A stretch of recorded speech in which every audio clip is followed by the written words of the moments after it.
वृत्त के जिन बिंदुओं का हमने अध्ययन किया है, अभी वृत्त के बारे में जानना है, इसको आप ठीक से समझना, क्योंकि इसके बिना आप आगे कोई भी सवाल, चाहे वो एकेडमिक होगा या कॉम्पिटिटिव होगा, आपको हल कर पाना असंभव है। इसलिए सबसे पहले इसको आप ठीक से जानिए।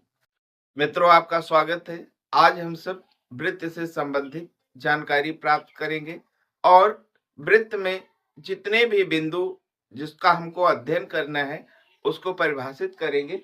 सबसे पहले हम वृत्त को ही परिभाषित कर लेते हैं। एक निश्चित बिंदु से समान दूरी पर स्थित बिंदुओं का बिंदुपथ वृत्त कहलाता है। मान लीजिए एक निश्चित बिंदु है और इससे समान दूरी पर हमने क्या किया, और कई सारे बिंदुओं को ले लिया। जैसे हमने यहाँ पर ए लिया, बी लिया और सी लिया और डी लिया। ये सभी बिंदु समान दूरी पर हैं। अब हम इनका क्या बनाते हैं, एक पथ बनाते हैं। ए से हमने बी को मिलाया, बी से सी को मिलाया, सी से हमने डी को मिलाया। तो इस प्रकार जो हमारा इन बिंदुओं का पथ तैयार हुआ, ये हमारा क्या कहलाता है, वृत्त कहलाता है। वृत्त में सबसे पहले हमारी परिधि आती है। पहला बिंदु हमारा परिधि है। परिधि क्या होता है, अगर हम ए बिंदु से होकर चले, बी बिंदु तक आए, सी और डी और फिर पुनः ए बिंदु तक पहुंचे, तो इसकी जो लंबाई होती है ये हमारी क्या कहलाती है, परिधि कहलाती है। दूसरा बिंदु हमारा है केंद्र। केंद्र क्या है, हम वही निश्चित बिंदु जिससे बिंदुओं की दूरी क्या हो, समान हो। जैसा हमने आपको परिभाषा में बताया है, किसी एक निश्चित बिंदु से समान दूरी पर स्थित बिंदुओं का बिंदुपथ, तो हम कहेंगे वह निश्चित बिंदु जिससे बिंदुओं का बिंदुपथ समान दूरी पर उपस्थित हो, वो हमारा क्या कहलाता है, वृत्त का केंद्र कहलाता है। तीसरा बिंदु है हमारा व्यास। व्यास क्या होता है, मान लीजिए कि ये बिंदु हमारा केंद्र है,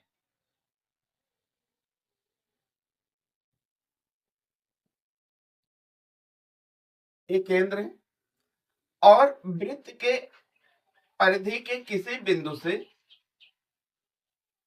दूसरे बिंदु तक, मतलब वृत्त के परिधि के एक बिंदु से दूसरे बिंदु तक एक रेखा हमने खींच दी जो वृत्त के केंद्र से होकर जाती है, वो हमारी वृत्त की व्यास कहलाती है। एक बार फिर से, वृत्त के परिधि के एक बिंदु से दूसरे बिंदु तक खींची गई ऐसी रेखा जो केंद्र से होकर जाती है, वृत्त का व्यास कहलाती है।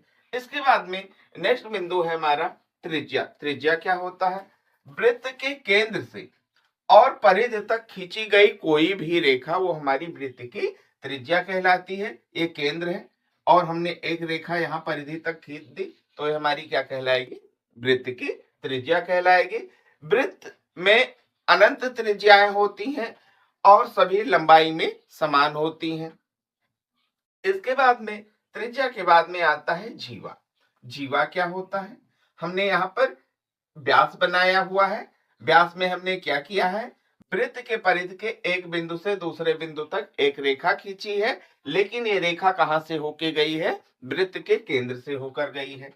वृत्त के परिधि के एक बिंदु से दूसरे बिंदु तक हमने एक रेखा और खींची, ये हमारी वृत्त की जीवा कहलाएगी। लेकिन शर्त क्या है कि ये रेखा हमारी वृत्त के केंद्र से होकर नहीं जानी चाहिए।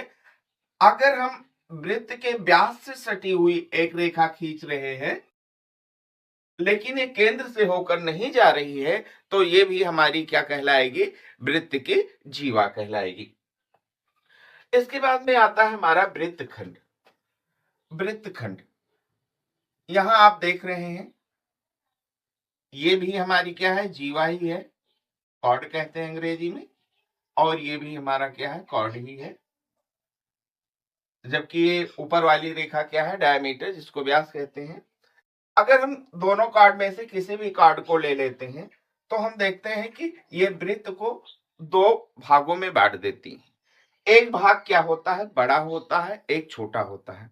ऐसा नहीं है कि दोनों भाग बराबर होंगे। दोनों भाग को बराबर कौन सी रेखा बांटती है, वो केवल वृत्त का व्यास बांटती है। और वृत्त का जो व्यास है ये अर्धवृत्त का निर्माण करती है, ना कि वृत्तखंड का निर्माण करती है। वृत्तखंड का निर्माण केवल जीवा ही करती है। तो जीवा व्यास से हमेशा छोटी होती है, तो ये एक खंड को बड़ा कर देती है, एक खंड को छोटा कर देती है। बड़ा वाला खंड हमारा दीर्घवृत्त खंड कहलाता है। कौन सा खंड? दीर्घवृत्त खंड।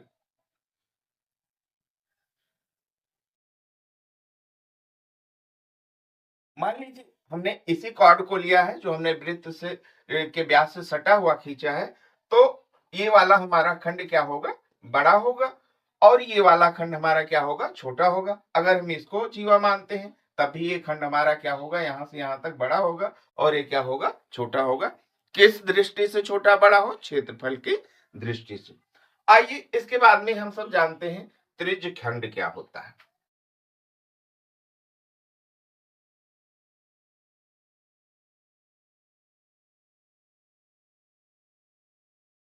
ये वृत्त का केंद्र है। हमने वृत्त के केंद्र से कोई रेखा वृत्त के परिधि तक एक रेखा खींची, फिर हमने क्या किया?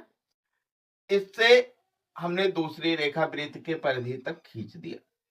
तो इस तरीके से हम यहां देख रहे हैं एक त्रिज्य खंड का निर्माण हुआ। एक त्रिज्य खंड का निर्माण हुआ जिसमें हमारा क्या है? इस वृत्त की दो त्रिज्या शामिल है। वृत्त की दो त्रिज्या शामिल है और एक वृत्त का खंड शामिल है। इसको हम क्या कहते हैं? चाप कहते हैं। अंग्रेजी में हम इसको आर्क कहते हैं। मतलब अगर हम देखते हैं तो इसमें ध्यान दीजिएगा, ये हमारी रेडियस है, ये भी हमारी रेडियस है, और तीसरे साइड में हमारा क्या है? आर्क है। ये हमारा छोटा आर्क है, इसलिए इसको हम कहेंगे तो हमारा ये लघु चाप कहलाता है। जबकि ये हमारा बड़ा चाप है, तो हमारा क्या कहलाता है? दीर्घ चाप कहलाता है। तो यहां पर एक हमारा त्रिज्य खंड का निर्माण हुआ। किसके द्वारा हुआ?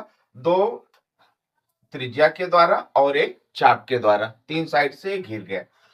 ये हमारा छोटा है क्षेत्रफल की दृष्टि से, ये हमारा क्या कहलाएगा? लघु त्रिज्य खंड।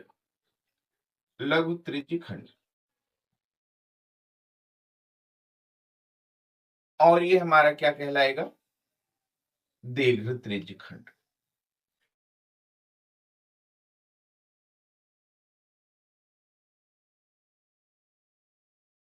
हमने जिन बिंदुओं का को पढ़ा है, इन्हीं बिंदुओं के आधार पर हम बहुत सारे प्रश्नों को हल करते हैं। ऐसे ऐसे प्रश्न जो कि हमारे एकेडमिक के लिए और कंपटीशन दोनों के लिए ही महत्वपूर्ण है। अब कुछ फार्मूले को हम जान लेते हैं जो कि सामान्य है। सबसे पहले हम वृत्त की परिधि, जैसा हमने आपको बताया था कि ये बिंदु से होते हुए पुनः जो है ये बिंदु तक वापस आ जाए तो ये हमारी वृत्त की परिधि कहलाती है। तो इस लंबाई को निकालने का फार्मूला क्या है?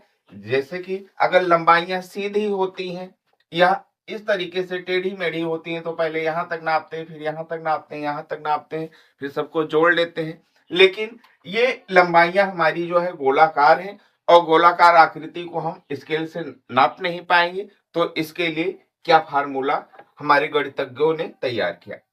वृत्त की परिधि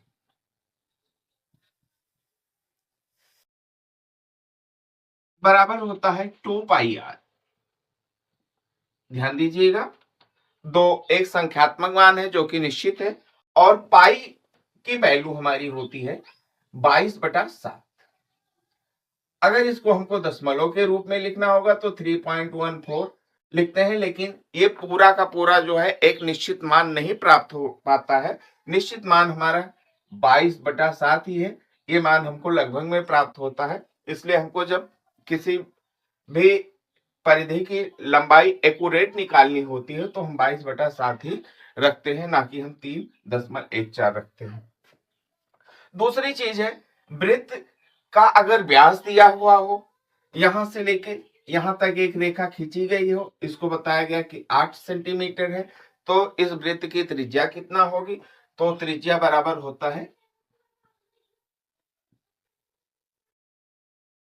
त्रिज्या को हम आर से डिनोट करते हैं। हमने यहाँ पाई का मान बताया परिधि में, आर को नहीं बताया था। आर मतलब होता है वृत्त की त्रिज्या। तो त्रिज्या बराबर होता है व्यास बटा 2।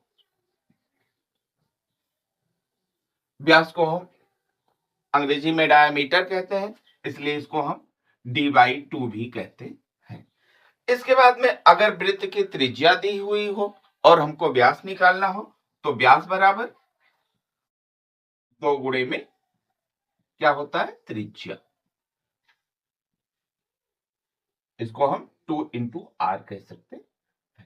वृत्त के जिन बिंदुओं का हमने अध्ययन किया है, अभी वृत्त के बारे में जानना है, इसको विस्तार से जानना बहुत ही आवश्यक है। इसलिए जो भी परिभाषा आपको बताई गई है इसको आप ठीक से समझना, क्योंकि इसके बिना आप आगे कोई भी सवाल, चाहे वो एकेडमिक होगा या कॉम्पिटिटिव होगा, आपको हल कर पाना असंभव है। इसलिए सबसे पहले इसको आप ठीक से जानिए।